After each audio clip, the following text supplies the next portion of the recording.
Oh, hello there. I didn't see you come in. I was just sitting here in the endless void trying to process my latest existential crisis, but hey, there will be time enough for that later. Right now, it's time for Vaguely Scientific.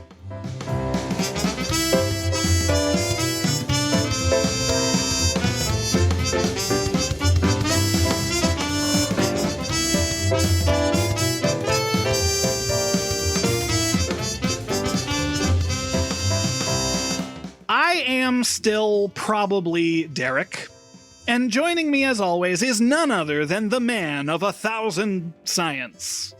Hi, Jim. Hi, today's science is cornflakes. Oh, that's a weird You're not thing the to only one say. having existential crises over here. Well, here to deliver us to whatever is next is this ominous hooded figure shrouded in mystery and dread. Oh, never mind, it's Anne. Hello, Anne. Hi. Sorry, I just love a dramatic entrance. Yeah. It was a good one. I liked it.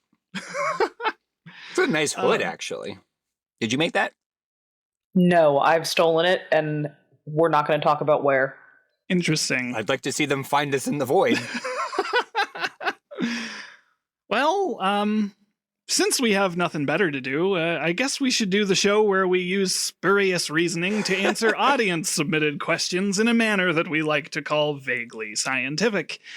But before we do that, it's time for the fun science fact of the day, Jim. All right. This one actually seems extremely... I came up with it a while ago, and it's actually extremely relevant to our current situation. Oh, no. I discovered that there's something called the Boring Billion, which is a time period from about 1.8 to 0.8 billion years ago, where very little happened on Earth. This is probably the time frame where eukaryotes and multicellular life arose, but it was nothing super duper complicated, and it didn't really change all that quickly. Oxygen levels were really, really low, and the supercontinent Columbia broke up, but it just kind of came directly back together to form the supercontinent Rodinia. So that wasn't even all that exciting. That's not even a different supercontinent. It basically like came apart and then pasted itself right back together. So it was a boring time. Yeah, how apt. Yeah, right?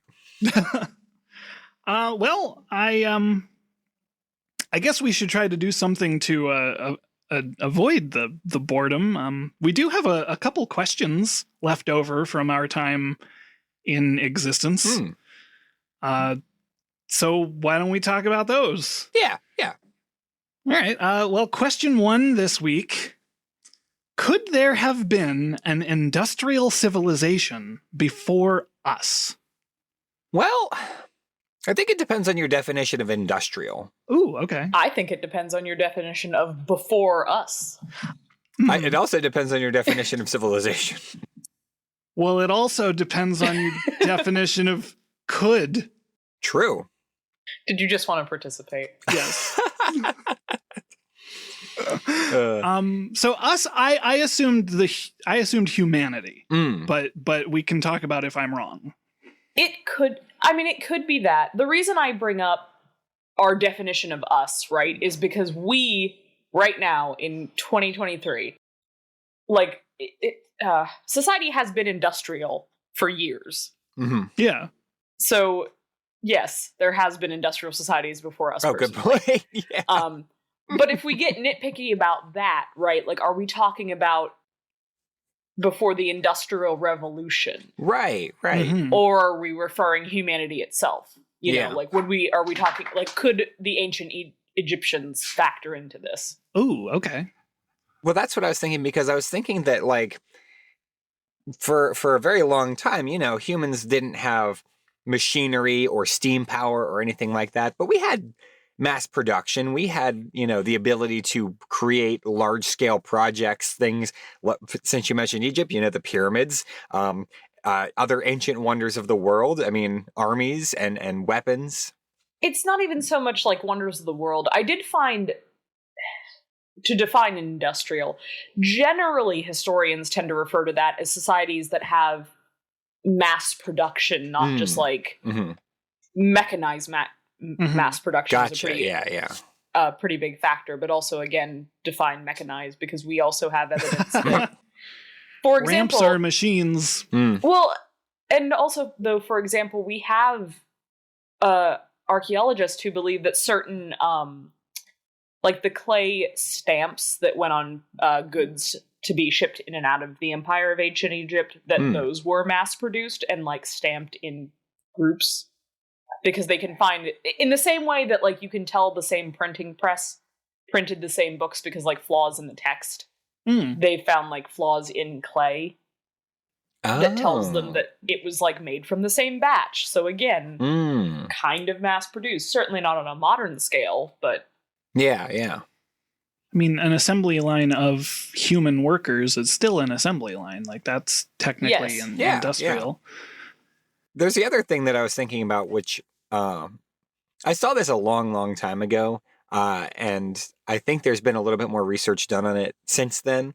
But at some point somewhere in Africa, one of the valleys near the Great Rift Valley, they found what was tantamount to a factory where ancient humans, or perhaps pre-humans, were mass producing stone tools. And that was the thing I was thinking of. It's like, I mean, technically it was kind of a factory. I mean, it's not the factory in the sense that we think of it now, but it was an area where people would go and they would make their stone tools and they would send them out to the people at large that were out of the valley. And I just thought it was very interesting, because to me that says, they were industrial in that sense. They were making a bunch of these things. Yeah. And also, it's probably worth mentioning, again, they might not have been human. They might have been pre-Homo sapien. Well, I think a lot of times people get hung up on this sense of industrial societies and modern societies have to require, like, some form of technology, which I don't think is necessarily true by the definition of the question. Yeah. But it also kind of comes from this sense of just, like, everyone before us was primitive, and how could anyone have survived before, the Europeans got there and taught them how society works, which is incorrect in almost every count. I was looking at the idea that, so most of what I considered was assuming it was pre-humanity. So, like, I don't really have a lot to say about the things you've touched on, but it was all very interesting. So I was looking at the idea that there has been speculation in things like Ancient Aliens, which is our favorite thing ever, that there were either alien visitors to Earth, or there was a society, like a pre-hominid society, that had a whole civilization and then went extinct, and then dinosaurs, and then us. And one of the big problems with this is that most of the reasoning is sort of, you can't prove it didn't happen, therefore there's... You can't prove it didn't happen, therefore aliens. Yeah, so it's, none of it's falsifiable, right? But the one of the interesting things about what we're talking about as, like, a full civilization, like, we have Macedonian artifacts from, like, one of the earliest civilizations that we can really think of.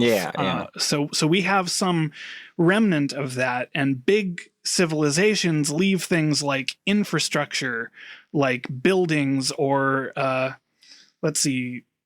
long-lasting traces of infrastructure, pollution, other environmental impacts. And one of the things, since we mentioned European colonialism, one of the things that has helped the America, for example, be one of the leaders in industry since its birth, basically, is the fact that it is built from people from many different civilizations. So all of that technology is kind of shared. And if we were to find a single, like, insular community, we would be less likely to see growth on that level, because unless it were global. I mean, that's a good point. So it begs the question of, could there have been multiple societies that had that kind of communication before us? And because we would expect, now this is all of course speculation, but we would expect to find something big, some kind of like remnants of cities or something like that. I looked up Atlantis a little bit because although, and I think I've said this on the podcast before, but like when Plato originally suggested Atlantis, most scholars kind of figure that he didn't actually mean to suggest it was a real place. Mm-hmm. But there have been people since that thought Atlantis actually existed, and they've tried to find, where was this society that had advanced technology that just was wiped off the face of the earth. So because we can't find anything that is like on a metropolitan scale in, for the past several thousand years, there's actually a pretty strong case to be made that means it couldn't have happened, because our current understanding of the geological and biological history of Earth suggests that as you go further back, conditions in like the climate and Earth's formation made it kind of impossible for industry on that level to rise. And so if you go back far enough, you get into like prehistoric times where like the oxygen level, as Jim was saying earlier, the oxygen level was lower on Earth. Right. Before the great continent shifts, right, you could make the argument that perhaps communication was easier in terms of globalism. Easier to send messengers, I guess, yeah. But I didn't think of that. That's about the only thing it's got going for it. One of the things that you run into if you go back too far is that in order to have like a industrial, like, post-industrial revolution society, you need to have some kind of fuel to drive it along. And, we use fossil fuels, but if you go back, like, I can't imagine that we would have not noticed this in the fossil record, but if you went back like 300 million years, then you're getting to a point where fossil fuels weren't a thing yet. Because our fossil fuels are all from the carbon, like not all, but like a lot of them are from the Carboniferous period. Because during that time, cellulose evolved, and there wasn't anything that really could break down cellulose, so it just sort of compressed into coal or oil or natural gas or what have you. Mm-hmm. So if you go back pre like Carboniferous, you're not really going to have any fossil fuels, and so you wouldn't really have a civilization that would probably be the same as ours. Like, I mean, you could have a pre-industrial industry civilization, kind of like we already said, the Romans, Egyptians, the Chinese, they get by without it just fine, but it wouldn't be like a human-esque 2023 civilization, which I think is kind of neat to think about. Yeah. I wanted to mention that I think I might have said this, or I meant to say this. I don't remember now. But this idea of a civilization before humanity is really common in science fiction.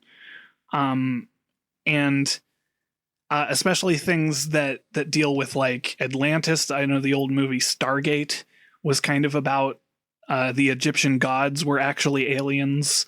And there is the Assassin's Creed video game franchise, which suggests that like Greek and Roman deities were actually the first civilization, is what they call it. So that's like an idea that, kind of runs throughout science fiction and fantasy, but it's very not viable to like suggest that actually is the case. I was going to say, I think people, I mean, obviously we lack imagination past our own lived experiences. Yeah, that's true. So the idea that like, if there was an industrial civilization before us, it has to be something that we at least have some sort of like abstract memory of, even in the forms of myths. Right. Like, I think people struggle to put things, because it's an abstract concept otherwise. Mm-hmm. Unless, well, I mean, and they're all like human things, so unless somebody has a theory out there that dinosaurs were like mass producing sneakers or something. I mean, if you look at like the cosmic horror of like Lovecraft, which I didn't really think I was going to talk about today, but hey, this is the show we do. The idea of the Call of Cthulhu, where the horror of that is supposed to be come from is the idea that there's something that's just incomprehensible to the human mind, something that is so immensely powerful and important that humans are insignificant to it. And that's kind of the reason that I think that's relevant to what you just said of like, we can't see past our own experience, or there must be some way that we can understand it. I see people translate Cthulhu, the Lovecraftian mythos today, to make it more like, yeah, it's just a giant monster, like to make it more palatable almost. So which is kind of misses the point of it. Yeah. So do you think Cthulhu started a civilization? I mean, obviously. One of the things I thought was fascinating that I was reading about today was apparently one of the more unusual examples of a pre-human civilization is the Silurians from Doctor Who, because they were like from dinosaur times roughly. I mean, I think they were technically from the Silurian period of history, which is... Are those the lizard people? Yeah, which is way pre-dinosaurs. Like that's unrealistic in that sense, but it was the 70s. They didn't know.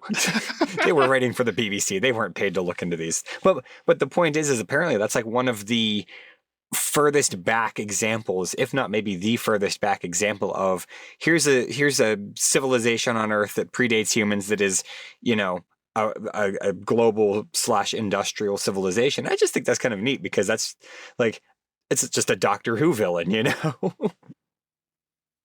I mean, I hesitate to say this because we're definitely getting into Ancient Aliens territory. But the Silurians were not aliens, I should point out. Well, that's very similar to the whole idea that like the Illuminati is lizard people, which I was just going to make that as kind of like an aesthetic comparison. But then I thought, well, if there were an ancient civilization that existed before us, maybe the reason we didn't find it is because they're hiding and they're still around and blending in with society. And that is legitimately a believed conspiracy theory. And now I've upset myself. Although I don't know if those lizard folk predate humans. I think they're supposed to be aliens. Are they supposed to be? I thought it was like more similar to the Doctor Who. I'm not sure. I think it depends on who you ask. I guess they're making it up anyway, so it doesn't matter. So, if we've exhausted the Doctor Who discussion, sure. Sorry, Jim hasn't, but I could let's definitely move plumb on. some more depths, but nothing pertinent to this question. I would. It's less contributing to the question, but I would like to kind of circle back to like our own society, like from humanity. Okay. As we know it onward, and talk a little bit about, because again, in the literal definition of the question is, could there have been an industrial society before us? I sort of was looking at our own timeline and going, okay, were there any points in history before the Industrial Revolution, which, for the sake of defining that, the first one was kind of like early 1800s, mostly in England. Is credited with that, and then it kind of expanded from 1830s-ish onward to like the US and Japan and other places. But I was kind of looking at just like, at what points in history do you think there might have been the potential for industrialization? Because I mean, get so angry. Okay. We've touched a nerve. Back during the Roman Empire, somebody named Hero invented something called the Hero's engine, and it was a steam engine, had two pipes coming out two opposite sides. You boil water, it starts spinning around. It was a parlor trick. If he had done literally anything with it, it would have kickstarted the Industrial Revolution during the Roman Empire. And I'm like, ugh.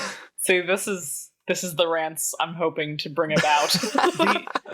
I don't have all the details offhand, and it would take me some time to get them, but I know I've mentioned it on here before, but as far as I understand it, steel has been invented more than once. Because whoever, in the era that it was first invented, they lost all of the notes, I guess, all of Damascus steel. There you go. That's it. And then if you go further, I guess closer to the present, technology, or at least metalwork, is like worse for a while. And it's like it takes until they refine it again, basically under completely separate circumstances. I mean, things like that to me are really interesting. Yeah. Because again, it's that whole like, if you step on the butterfly, Ray Bradbury stuff. Yeah. Or like what would change the progression? Because particularly, I was thinking of things like you mentioned, Jim, like Hero's Engine, and just various other people like when people talk about like Archimedes and like Da Vinci, at all like these great minds in history that were doing like pretty good, but like clearly didn't have all the information to make the machines they were dreaming of work, much less mass produce them. Yeah, but. I don't know. I feel like there's plenty of points where had there been more of those great minds working on one project. Yeah.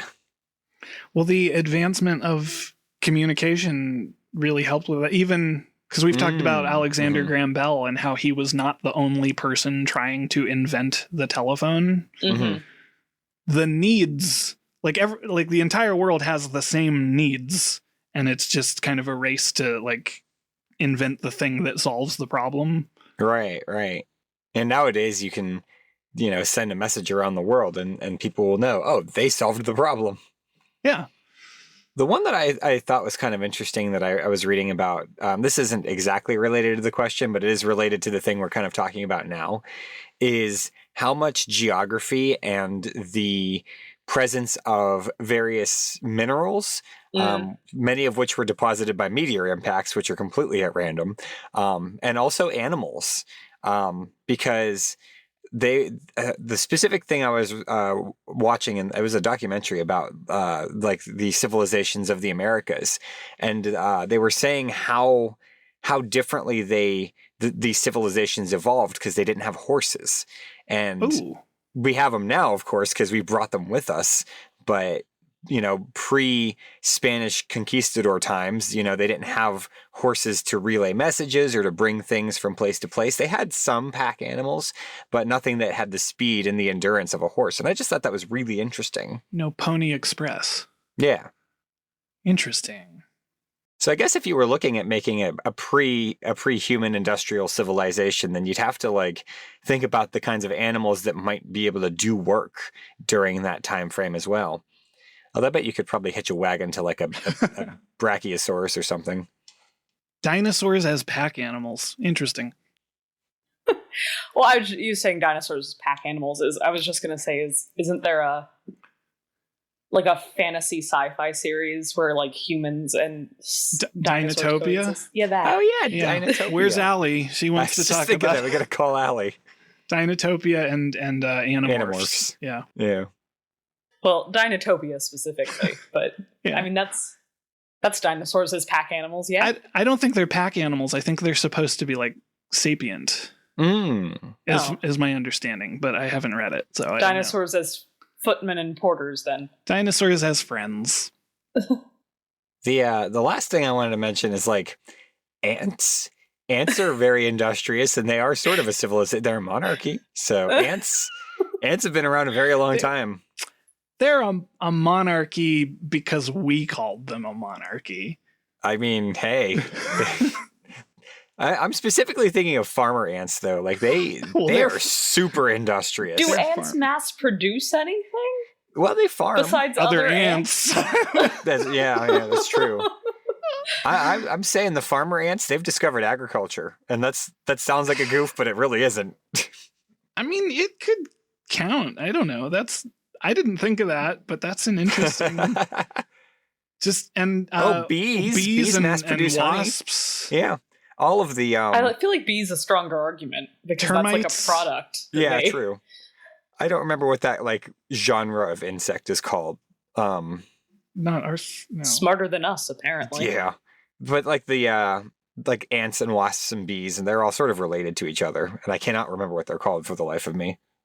Well, we'll figure that out in the future. Mm-hmm. Well, there's a lot we haven't touched on, but we have a completely separate second question that we also would like to talk about. And this one is particularly appropriate to me right now. question 2 this week. Why do we feel like having conversations about really complex topics when we're too tired to think? It's pertinent to you right now, you say. Yep. Fair enough.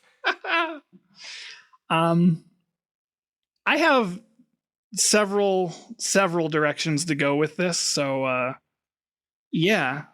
One possible explanation for this phenomenon is that so when we're tired, our brains might be seeking stimulation to stay alert, to keep us awake, because we are aware that our cognitive functions, like our attention span and our working memory and decision-making abilities, become impaired. But we are, so it might be that we have trouble focusing on details, but we can think of broader subjects to kind of like, here, stay awake. Because sometimes our brains are stupid.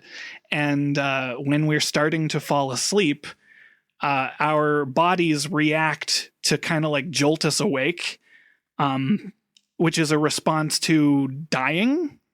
It's when your brain thinks that you're falling asleep means that you're dying. Interesting. I don't know that's not like a great answer for the whole question, but it is worth mentioning, is all I figured. One of the things I was reading about was just that, like, when we're tired, our inhibitions go down, so we just are more comfortable talking about complex and like philosophical things that we normally would be more reserved about mentioning or discussing. I thought about that because, like, it's similar to when you're drunk. Yeah. Or in the shower. Like, they could be things that you are thinking about, but like when you kind of become less inhibited, you're like, well, I'm going to actually say this stuff because, like, I'm less worried about people thinking I don't know what I'm saying. Yeah. And as I said, when you're in the shower, of course, you're not generally having a conversation with someone. Sometimes, I don't know. I guess not. But you are. I feel like you're less like rigid because you're just hanging out in the shower. Water's hitting you, and so you can just explore you can go into your own brain forest and find out what's going on deep down in those trees. I haven't used that. I need to use it so we can put it on a t-shirt. I get all my best business calls done when I'm in the shower. That's all. So I'm talking to everybody. It's not a bad idea. Another angle that I kind of approach this from, because I tend to have conversations with a lot of people about things like philosophy and religion and ethics, and all sorts of like really heavy topics, like philosophically heavy, I guess. And this is kind of going in the opposite direction of the question, but something that always surprises me is after having like a really intense conversation about something really complicated, you like actually become physically tired, because it uses energy, but you're not like aware of it using energy because all you're doing is talking. That makes a lot of sense. Yeah. Cause, I mean, especially when you get really into the weeds on something, you can definitely like, and then when the conversation's over, you're like, oh, I'm actually quite exhausted from all this. So something I was reading about that I think kind of isn't directly related, but I think ties into this a lot, is when you're asking why we have deep conversations when we're tired. I think what factors into this question is also who are we having these conversations with? Ooh. And whether they be like in person or versus like on the phone or something. But there's a form, and it's not directly related to sleep deprivation, but I'll get there. Okay. Of like, we see it a lot now with social media and texting and various other things, and it's called pseudo-intimacy. So it's this idea that you're talking constantly, and like, especially with stuff like, like Facebook and stuff, you get to know people, but like you don't actually have conversations with them, so to speak, but you know what's going on in their life because you're following their feed and those sort of things. So it develops this like relationship without us having to do like the preliminaries of it. So for example, if you're sitting up with like a group of coworkers for some reason because like you had to work on a project together, these are maybe people that you don't know super well, but especially in our society today, because we kind of know our social circle better. Like, we don't have to have those preliminary small talk discussions with them because, like, I already know what you do for work. I know what your kids' names are, like that sort of thing. Mm-hmm. That there might be some level of when you get to that state where, like, you're not making, like, your best choices when you're sleep deprived, but your brain is thinking, oh, I know this person better than I actually do. I can hit the heavy stuff with them. Mm-hmm. So that barrier already, like, you're already kind of running on no filter, but we already have so much pseudo intimacy in our society that we're kind of jumping to heavier topics even sooner, even without the excuse of sleep deprivation. It's fair. One of the other things I was thinking about was that, like, and this isn't true across the board, but when you're sleepy, it's frequently nighttime. And I feel like when it's dark, everything's a little bit more intimate, even if you're in the house with the lights on. If it's dark outside, it's like, oh, everything's a little bit more, close and safe, and everyone's sort of huddled together in the light. And it's like, oh, now we can have like the real conversation because it's, we're just here on our own now. I think that's interesting. I was just thinking about how my tendency with people is to, like, I have trouble getting along with people when it is they ask you, hey, what have you been up to? What do you do for a living? How, what did you study in school? Like all the default questions. I am very bad at communicating to people in pleasantries. And it is not, I mean, I guess it's a little rude on my part, but it's not intended to be like dismissive. It's more like, I will start paying attention to you when I feel like your questions become more like a genuine desire to get to know my answers. I don't know. That might just be me. Might also just be me being like, how is the weather?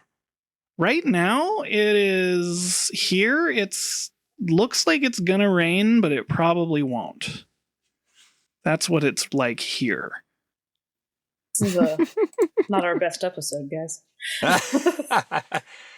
Well, I mean, hey, the weather where the listeners are could be the same. It could be different. We don't know. Yeah, right now the weather is. Insert your local forecast here. Yeah, weather on the 8s. I don't know if Weather Channel still does that. That was the thing from when I watched it in the 90s. Who knows? I don't know what I don't know.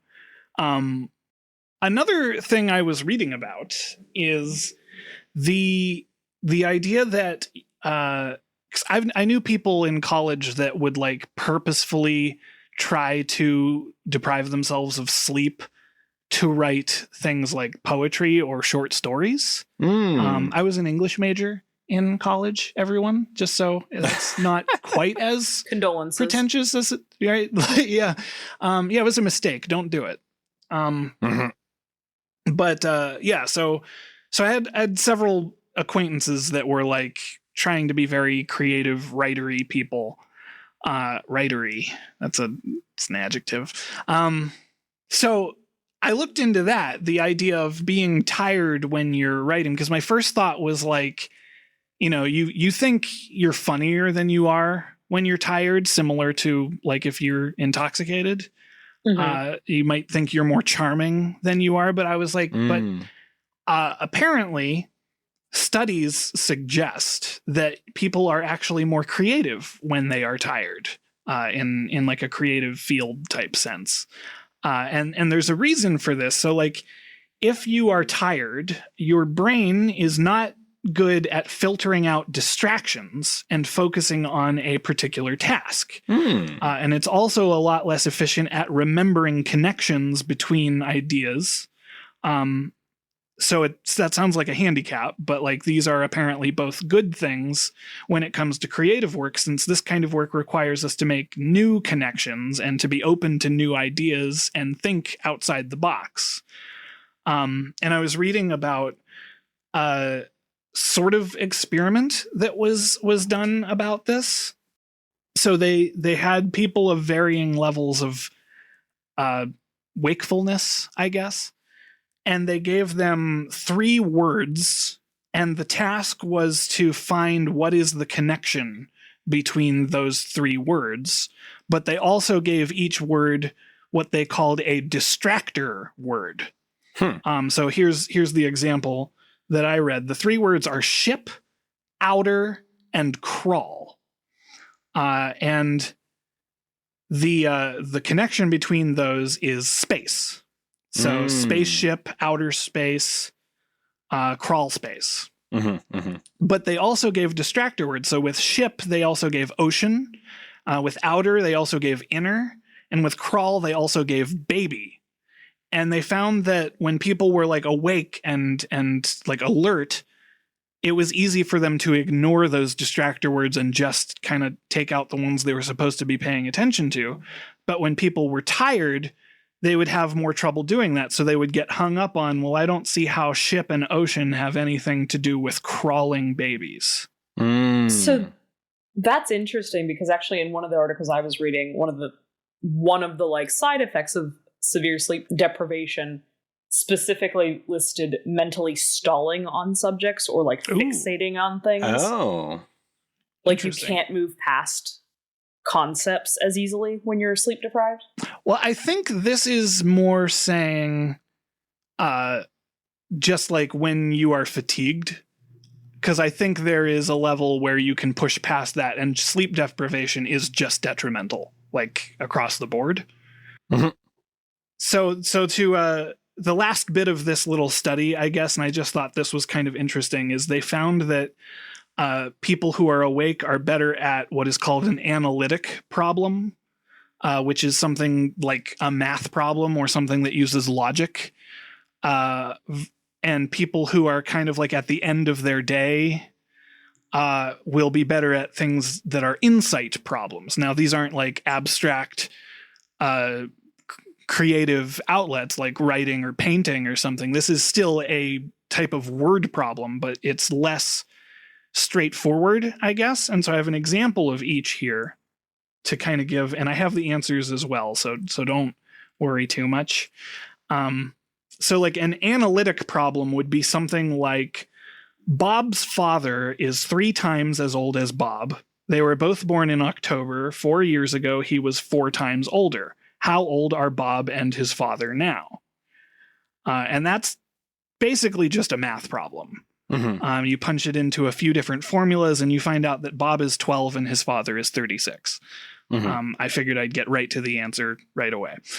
But an insight problem is something that deals with like less straightforward information. So this one I still have the answer, but I might actually leave it open just to see if either of you can guess it. A dealer in antique coins got an offer to buy a beautiful bronze coin. The coin had an emperor's head on one side and the date 544 BC stamped on the other side. The dealer examined the coin, but instead of buying it, he called the police. Why? I want to see if any of you can figure that one out. Because back in 544 BC, they didn't call it 544 BC. That's exactly it. It was a counterfeit scam. Okay. Because coins weren't dated BC. But that's like more of there's a one. I hear weird that Jesus detail. guy's coming down the pike. We better start thinking about changing our name of our calendar here. Yeah. So those are just kind of like the idea that when you're tired, your brain is still functioning, but like it, rather than just getting weaker and weaker, your focus kind of shifts onto different thing, or the strengths of what your brain can focus on shifts. Yeah, that's interesting because I mean, the other thing I was thinking about was just the fact that like when you're tired, you also get kind of loopy, and so Sometimes you may think you're talking a very coherent argument about something very deep, and it might just be that you're giggling the whole time because you've got 3 hours of sleep in you, and it's like 1:30 the following morning. Well, people always also have a tendency to, like, during those conversations, not only are they less coherent than they probably think they are, but they tend to repeat themselves a lot. And this is just from personal experience. I don't have like a citation for this. But it's like I feel very called out right now. Well, that's the thing. That's like you'll be listening to someone talk, and they will phrase something one way, and then one sentence later, it's the same thought they have just rephrased, presented as a new concept. Oh, okay. And I just think that's interesting. So it's like they'll say the same thing again, but in a different way. Yeah, but they like think they've come up with a brand new idea. It's also, I mean, there's something to be said too Nietzsche said, when we are tired, we are attacked by ideas we conquered long ago. Oh, I've heard that before, yeah. Yeah, and that made me think of that. Not in the same way. I think he probably had more to do with, like, I don't know, bringing up concepts you've been wrestling with that you thought you resolved, or just thinking about that one time in third grade you embarrassed yourself that comes up for some reason. I was going to say something else. Dang it. You're not tired enough for this conversation. I think I'm passing the threshold. I think that's the problem. I remember an episode of The Golden Girls where Blanche wanted to write her memoirs about all of her various relationships, and she had writer's block, and she was like depressed and miserable about it. And then, like, later on in the episode, she like bursts into the kitchen in her nightgown, and she's like completely out of it, and she's like, I wrote for 3 days and 3 nights, and the words just flowed from me like a fountain. And she was just like completely elated that she got this novel done about her life. And she hands it to Rose, I think it was Rose, and she starts flipping through it, and she's like, Blanche, none of this makes any sense at all. Well, that's the old adage of you write drunk, edit sober. Yeah. That's a very funny scene because Blanche, Rue McClanahan, is just so good in the way that she handles pretending she hasn't slept in 3 days. I need to watch more Golden Girls. Yeah, everyone should do that. I'm not gonna just because you said so. Oh, no. Oh. But I'm not one of those kind of people that says that you should. Didn't you just say that you should? Well, yeah, but I'm not one of those people that like comes along every 5 minutes and is like, do it. I will give advice once, and if you heed it, that's on you. I guess that's fair. I've been sitting here trying to remember what it was, because I was going to say it before the Nietzsche quote, and then I figured I'd wait for the Nietzsche quote. Never wait for Nietzsche. Never wait for Nietzsche. That was your first mistake. I should have known better. I stared into the abyss, and Nietzsche made me lose my train of thought. Well, admittedly, you apparently are just in an abyss right now, so there's not a lot of other things to look at. We really all got to work on getting out of here, or like, you'd think eventually somebody would come along and like tell us what the deal is. I don't know how this works. I've never done this before. Well, at least we're not in the movie The Abyss, because I think that would be scarier. I never saw that. I mean, I saw it once a very long time ago, so I don't remember what happens, but I know that there's there's an underwater non-human civilization that we discover for the first time. Oh, yeah. And I remember it being a pretty decent movie, but I was also like 9, so what do I know? Well, listeners, let us know if there were an industrial civilization before us. Were they too tired to think? Jim, do we? I'd try. I don't know. I mean, it's Guys, a valid question. Did ancient aliens also get burnout? No. Please let us know. Did ancient aliens also too tired to think? Ancient aliens are. Is that how we ended up with Stonehenge? Because they were like, just put a bunch of rocks here. We don't That's know what they do. definitely how we ended up with the rocks that are just tossed on top of the other ones. Yeah. So we got to do something with them. Maybe they were drunk. They were like, this is going to be so cool, man. People are going to wonder what this is for thousands of years, bro. Jim, do we have any listener mail? I'm sad to say we do. I was having fun with that train of thought. But no, we do. I'm actually excited. This is fun. So as always, if you want to send us listener mail, you can email us at feedback@vaguelyscientific.com. You can comment on our blog. You can like us on Facebook. You can tweet at vaguelysci. And this one comes to us from an anonymous person. And it is in regards to episode 56, which is Vaguely Spooky 3. And the question is, in episode 56, Spooky Season 3, where did you get the vampire in the picture?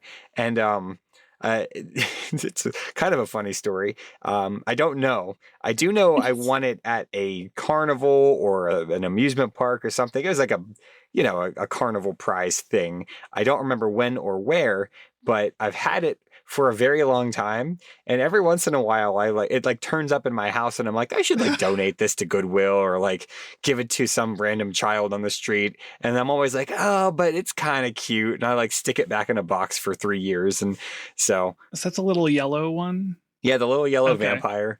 Yeah, so it's just kind of funny. It just keeps turning up. I like the way that you phrased that. Every once in a while, it just turns up in my house, and I'm like, yes, you should get rid of it. No, not in a haunted way. I'll put it in a box, and then I'll set the box in the corner, and then 3 years later, I'll open the box, and it's like, oh yeah, this thing. I feel like the better backstory to this question, sent to this listener mail, since it was sent anonymously, is this is an old forest witch that cursed you with this thing to keep following you, and she's like, where did you get it? I should have made up a wild, complicated, yes, I was on the Titanic, and the president of the Black Star Line came to me and said, listen. The Black Star Line? Wait, no, it's White Star Line, isn't it? Wait. Is that their evil twin that was trying to sabotage them? Yes, exactly. Yes, you're right. You're too hung up on the David Bowie albums. The evil twin of the White Star Line that sabotaged the Titanic came to me and said, hey, listen, I'm going to sabotage the Titanic. Don't tell anyone. And if you don't tell anyone, I'll give you this cool cursed plushie. And I was like, oh, cool cursed plushie. Why not? Let's do it. Wait a minute. And so I was on the first lifeboat because I had the cool cursed plushie. Because you said it was your child and you got it snuck on. I wrapped it in a bindle and said, hey, this is my babe. And the president of the Black Star Line and the president of the White Star Line sword fought on the top of the smokestack. And I don't know what happened to either of them. I feel like the evil twin of the White Star Line is just the Cunard line, so I guess that's their alias.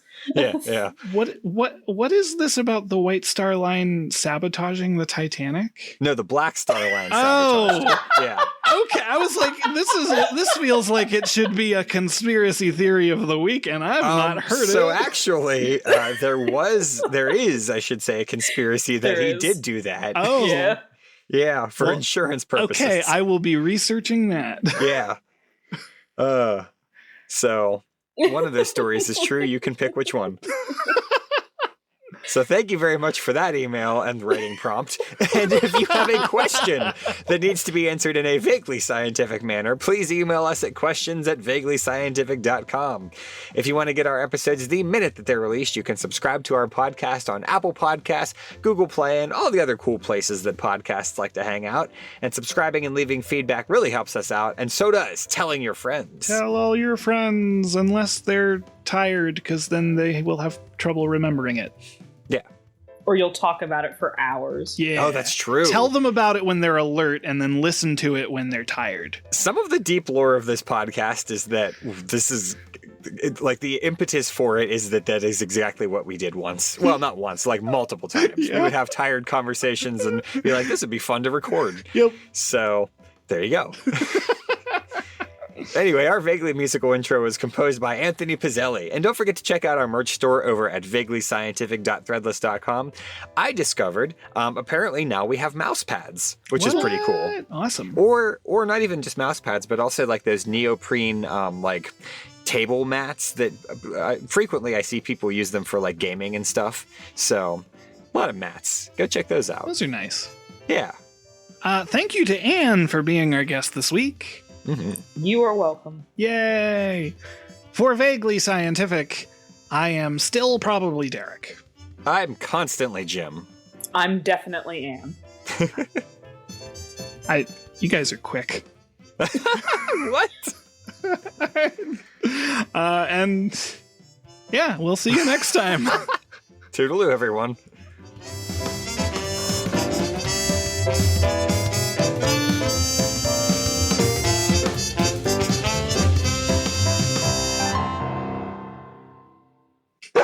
There's a whole. All right, guys. Sorry, That's okay. I need to deal with this. We'll take a pause. A pause because it's a dog? Ah. That's not at all what it means.